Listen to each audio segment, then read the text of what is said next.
Hi friends, welcome back to our channel. Hemming మనం వేయాలంటే కొంచెం హెమ్మింగ్ అనుకుంటాం కదండి. హెమ్మింగ్ లేకుండా ఇలా చూడండి 2 ఇంచెస్ అయితే విడ్త్ తీసుకొని మొత్తం మనకి ఎంత కావాలంటే అంత ఇలా ఫోల్డ్ చేసేసి ఒక స్టిచ్చింగ్ వేసేసుకోవాలి. ఇప్పుడు హెమ్మింగ్ వేయాలంటే టైం వేస్ట్ అలా అనుకుంటాం కదండి. ఇది ఊడకుండా కూడా ఉంటుంది కదా, ఫినిషింగ్ కూడా చాలా బాగుంటుంది.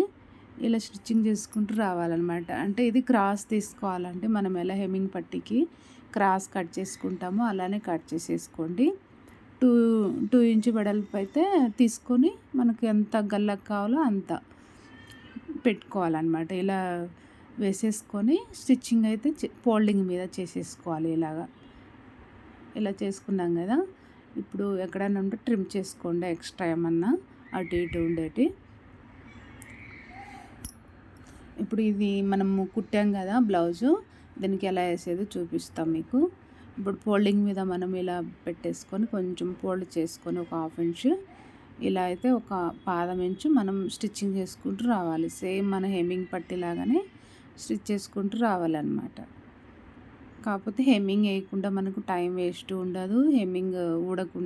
హెమ్మింగ్ వేస్తే అక్కడక్కడ ఊడుతుంది కదండి. ఇలా అయితే మనకు చాలా బాగుంటుంది. ఇప్పుడైతే ఇదే ట్రెండింగ్ ఉంది కదా, హెమ్మింగ్ లేకుండా బ్లౌజ్ స్టిచ్ చేయడం అన్నట్టు. మనకు కూడా టైం కూడా కలిసి వస్తుంది కదా. ఇలా అయితే వేసేసుకోవాలి. ఎక్స్ట్రా ఉన్నది కట్ చేసేసుకొని ఈ కొంచెం ఫోల్డింగ్ మీద ఇలా గట్టి కుట్టు అయితే వేసేసుకోండి. అక్కడక్కడైతే కట్స్ పెట్టుకోండి.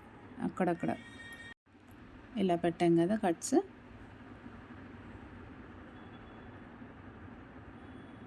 ఇలా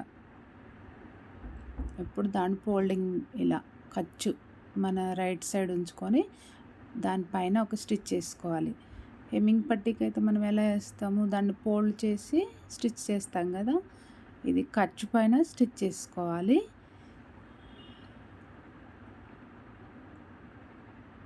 ఇప్పుడు దాన్ని మందము ఇలా వేసేసుకోవాలన్నమాట. అంటే బ్లౌజ్ పైన రాకుండా ఓన్లీ ఖర్చు పైనే వేయాలి.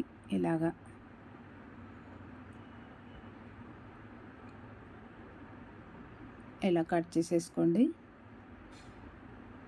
చూడండి, ఇలా రైట్ సైడ్ తీసుకొని మళ్ళీ ఇలా ఫోల్డ్ చేసేసుకొని ఇలా మనము హెమ్మింగ్ మామూలుగా వేస్తాం కదా, హెమ్మింగ్ లేకుండా దానిపైన స్టిచ్ చేయడమే, అంతే. ఈజీగా వేసేసుకోవచ్చు. కాకపోతే కొంచెం రౌండ్గా ఇలా పట్టేసుకోవాలా మనం కుట్టేటప్పుడు. ఇలా రౌండ్గా అంటే స్ట్రైట్గా కుట్టద్దు, ఎందుకంటే ఫినిషింగ్ సరిగ్గా రాదు. మనకి ఎలా గల్ల ఉందో సేమ్ అలా ఫింగర్స్ తోటి ఇలా రౌండ్గా చేసుకుంటూ రావాలన్నమాట. ఫోల్డింగ్ కొంచెం ఇలా సెట్ చేసుకున్న తర్వాత స్టిచ్ చేసుకున్నాం అనుకోండి, నీట్గా ఫినిషింగ్ అయితే నీట్గా వచ్చేస్తుందండి. హెమ్మింగ్ లేకుండా మనము స్టిచ్ చేయగలుగుతాం.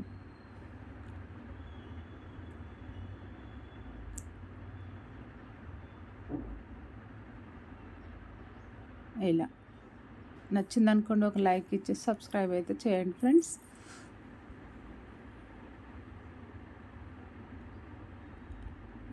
చూడండి, ఖర్చు కూడా బ్యాక్ సైడ్ పెట్టేసుకోవాలి. మనం ఖర్చు ఉంటుంది కదా, షోల్డర్ ఖర్చు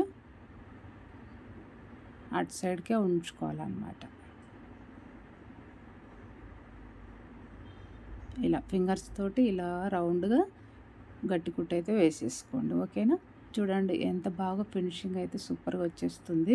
ఇలా స్టిచ్ చేసుకోండి. హెమ్మింగ్ అనే పని లేకుండా మనకు ఈజీగా టైం కూడా కలిసి వస్తుంది అన్నమాట. ఓకేనా ఫ్రెండ్స్? లైక్ ఇచ్చి సబ్స్క్రైబ్ అయితే చేయండి. చూడండి ఎంత బాగా వచ్చిందో ఫినిషింగ్. Okay, bye friends.